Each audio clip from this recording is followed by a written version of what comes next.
Amanda Shook. I'm a Senior Director of Professional Development for TAG. Welcome. We are excited about our TAG Entrepreneurs Rockstars series. We're bringing together entrepreneurs who have really made it happen here in Georgia. Today we're going to be talking about Venture Atlanta, and I encourage you to come back next month. We'll have Andy Monin, who's CEO of VendorMate. And with that, I'm going to bring up Mitchell Koppelman with Heba Farragetti & Wynn, who's our event sponsor. Good morning. Good morning. Good morning. I'm with Heba Farragetti & Wynn. We are Georgia's largest independent accounting firm with about 350 people here in Atlanta. We are proud to be an ongoing sponsor of TAG and Venture Atlanta. We've been a sponsor of Venture Atlanta since its predecessor, which was, Venture Atlanta is now, 4 years old, and its predecessor was several years old also. So we've been sponsors of essentially the main venture sponsored community event to introduce companies to venture firms for quite a few years, and are proud to be here.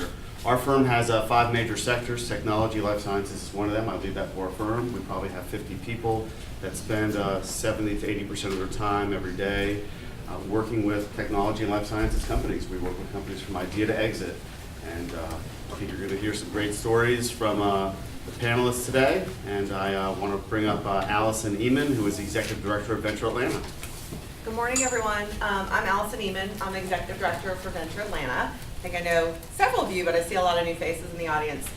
I just wanted to take a minute to thank you for coming this morning, and I think you're going to hear from 3 great alumni of Venture Atlanta, why Venture Atlanta was a great experience for them and why you should get involved, and also from members of our selection committee on how to get involved. So we're real excited to announce that our upcoming conference for this year is going to be October 25th and 26th at the Georgia Aquarium. And you guys are kind of the first to know. That has not gone out yet, so it's going out publicly next week. We've got a new website coming out next week, and we're really taking Venture Atlanta to a new level where we've really just focused on it being a 2-day conference.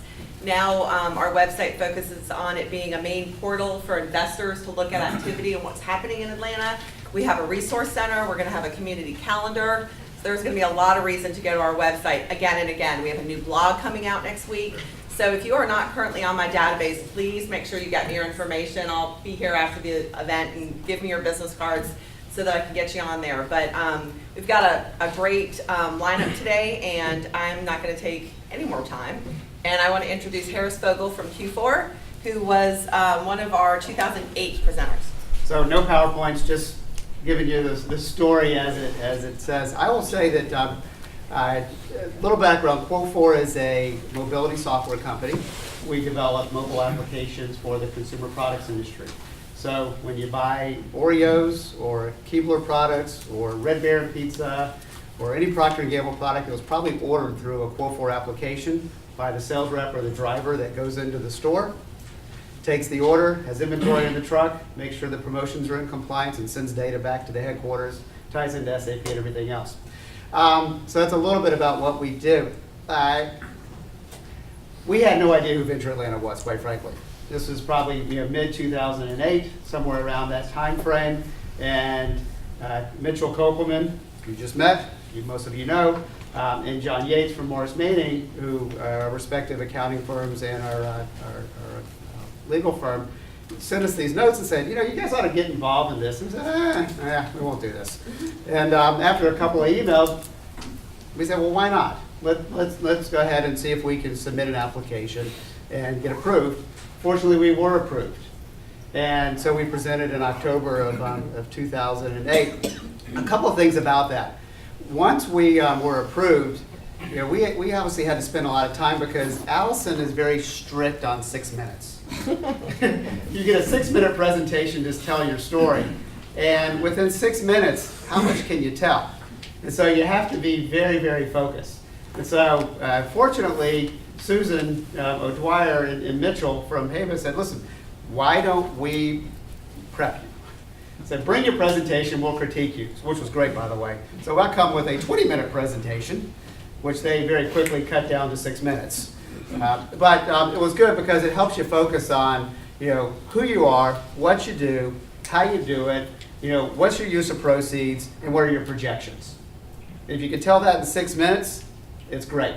And so I think that's a bit of advice. So let me tell you a little bit about kind of what happened. So we made our presentation at Venture Atlanta, and it was a phenomenal crowd. And in 2008, I know it's only gotten bigger in 2009 and 2010, but it was a phenomenal crowd.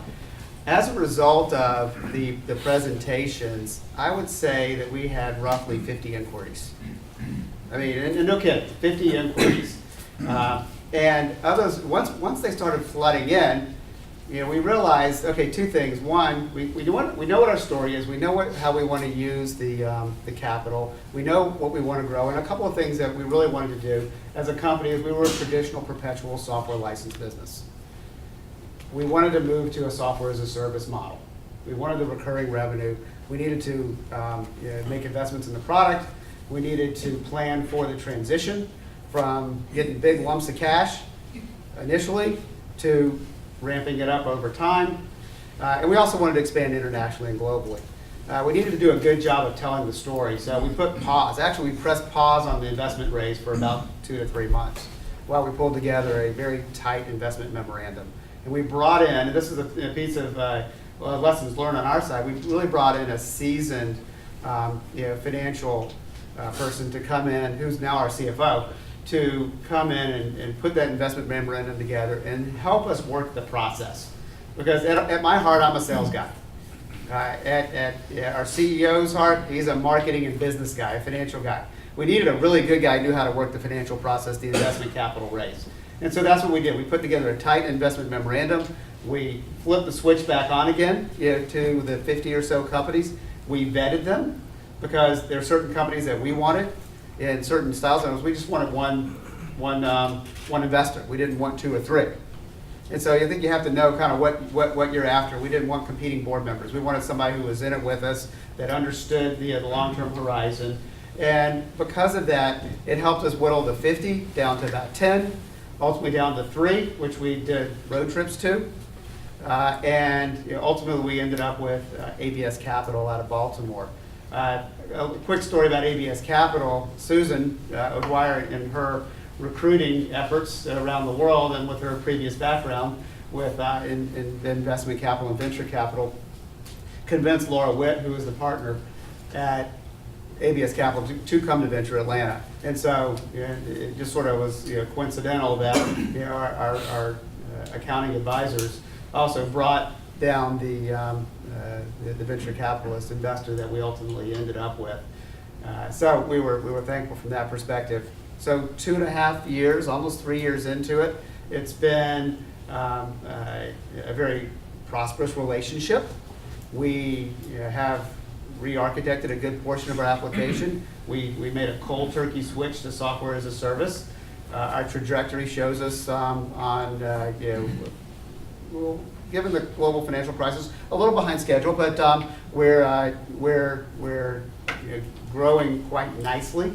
We've signed many global deals with companies like Mars and Hershey and Kraft and Kellogg. They're going to our software as a service model. We're now recognized as the global leader in our space. All I can say is we're expanding internationally as well. We've taken proceeds and we're now in 12 Latin American countries. In addition to many European countries, and we've branched into China with companies like Unilever. We're 10,000 users of our application are running around checking stores within China. So I would encourage you to get involved with Venture Atlanta. It was a great experience for us. We were able to raise the capital, and we put it to good use. So I think that's my story. If you want to ask for any questions, if anyone has any questions for you. Questions for Harris? No one? All right. I'll be around, so we'll go into Bart Foster. Afterwards. Well, I just wanted to know, what is the name of your company again? It's Quofore, And how do you spell it? Quofore.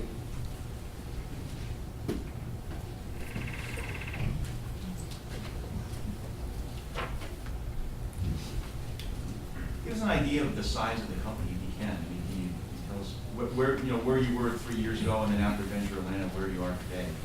Or if you can't give us numbers, give us ratios. Like, are you 5 times the size because of all this, or are you twice the size you were 3 years ago, or what? Well, it's a private company, obviously, we don't disclose Sure, financials, I but in terms of people, we're probably double. We're probably 160, 170 folks around the world. You know, and that's double from where we were 2.5, 3 years ago. Our development organization is probably quadrupled in size. You know, from that perspective, so I mean, it's quite a substantial amount bigger. What value has ABS Capital brought? You know, they've, obviously, the financial value, as board members, they're very supportive, of the organization. They help us think through, focus areas strategically, where should we focus? Like partners, in the software world, it's good to be aligned with, system integrators. Should we have 5, or should we only focus on 1 or 2 that really bring value to it? They're helping bring some of the thought processes from lessons learned from their other investments.